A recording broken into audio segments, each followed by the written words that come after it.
আসসালামু আলাইকুম। দেশ বিদেশ টিভি থেকে হোসেন বলছি। আমার চ্যানেলে সবাইকে স্বাগতম। সন্ন্যাসী চিন্ময় কৃষ্ণ দাসের জামিন হয়নি। জামিন হয়নি কারণ তার পক্ষে কোনো আইনজীবী দাঁড়াননি।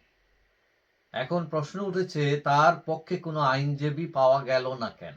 নাকি তারা আইনজীবী খুঁজেনি? এখন আইনজীবী না থাকার কারণে শুনানি স্থগিত হয়ে যায় এবং সেটা জানুয়ারি ২ তারিখ পর্যন্ত সেটা কার্যকরী থাকবে, এই স্থগিতাদেশ।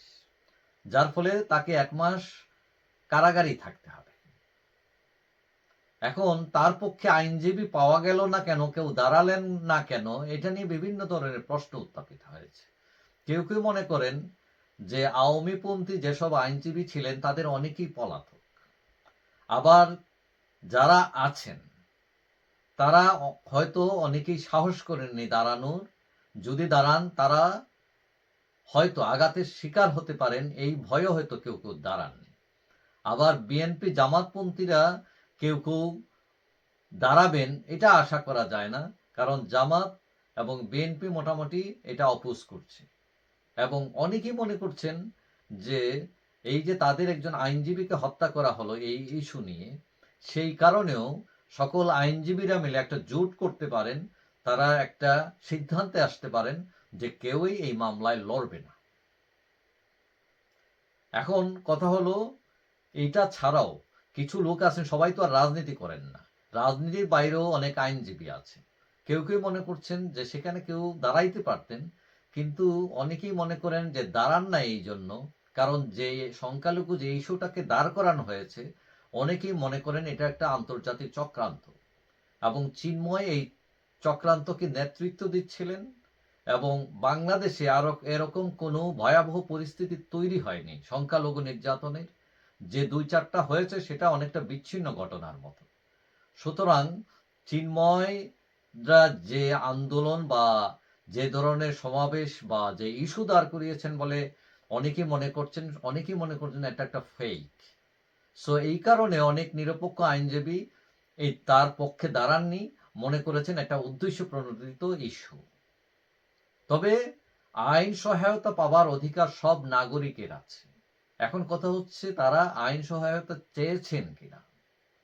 এদিকে ইসকন কলকাতা শাখার মুখপাত্র রাধারমন দাস বলেছেন যে চিন্ময়ের আইনজীবীর উপর হামলা হয়েছে, কিন্তু এর সত্যতা নিশ্চিত করা যায়নি। দৈনিক প্রথম আলো পত্রিকার পক্ষ থেকে ফোনে যোগাযোগ করা হয়েছে অনেকবার, কিন্তু আইন তার যে আইনজীবী সুভাষিস শর্মা তিনি ফোন ধরেননি এবং মিডিয়ায় কোনো অভিযোগও দায়ের করেননি। এইদিকে এইসব ঘটনা নিয়ে আগরতলায় বাংলাদেশ হাই কমিশনে যে হামলা হয়েছে তার তীব্র প্রতিক্রিয়া হয়েছে ঢাকায়। বিভিন্ন জায়গায় বিক্ষোভ মিছিল হয়েছে এবং ৩ জন পুলিশকে সাময়িক বরখাস্ত করেছে রাজ্য সরকার ভারতের। এখন কেউ কেউ মনে করছেন যে চিন্ময়কে ট্রাম্প কার্ড হিসাবে ব্যবহার করা হয়েছে। এদিকে চট্টগ্রাম আইনজীবী সমিতির সভাপতি নাজিম উদ্দিন চৌধুরী বলছেন যে আইনজীবীদের ভয় দেখানো হয়েছে বা হুমকি দেওয়া হয়েছে, এরকম কোনো তথ্য তাদের কাছে নেই। তো এখন যে চিন্ময়ের ঘটনা, অনেকেই মনে করছেন যে শুধু আইনজীবীরা, যে তাদের আইনজীবী মারা গেছে, হত্যা করা হয়েছে আইনজীবী সাইফুলকে, এই ঘটনার রেশে আইনজীবীদের প্রতিবাদ হতে পারে যে কেউ এই মামলায় লড়বে না। অথবা এটা এমনও হতে পারে যে চিন্ময়ের পরিবার এটা ভাবতে পারে বরং যে তার এখন জেলে থাকাটাই নিরাপদ, বাইরে বেরোলে তার নিরাপত্তা ঝুঁকি আছে, সে কারণেও তারা জামিন না চাইতে পারে, এটাও কেউ কেউ মনে করছেন। কিন্তু তাদের পক্ষ থেকে এই ধরনের কোনো বক্তব্য দেওয়া হয়নি, কোনো বক্তব্য এখনো পর্যন্ত আসেনি।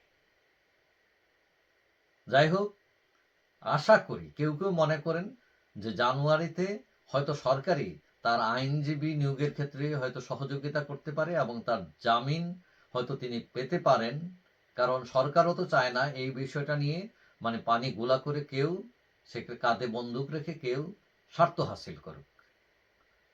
তবে যেটাই হোক, প্রত্যেকটা মানুষের নাগরিক দায়িত্ব হচ্ছে তার আইন সহায়তা পাওয়ার, এবং কেউ যদি চায় সরকারের উচিত সেটা নিশ্চিত করা। যাই হোক, সবাই ভালো থাকবেন। আশা করি দেখা হবে অন্য কোনো ভিডিওতে ইনশাল্লাহ। আল্লাহ।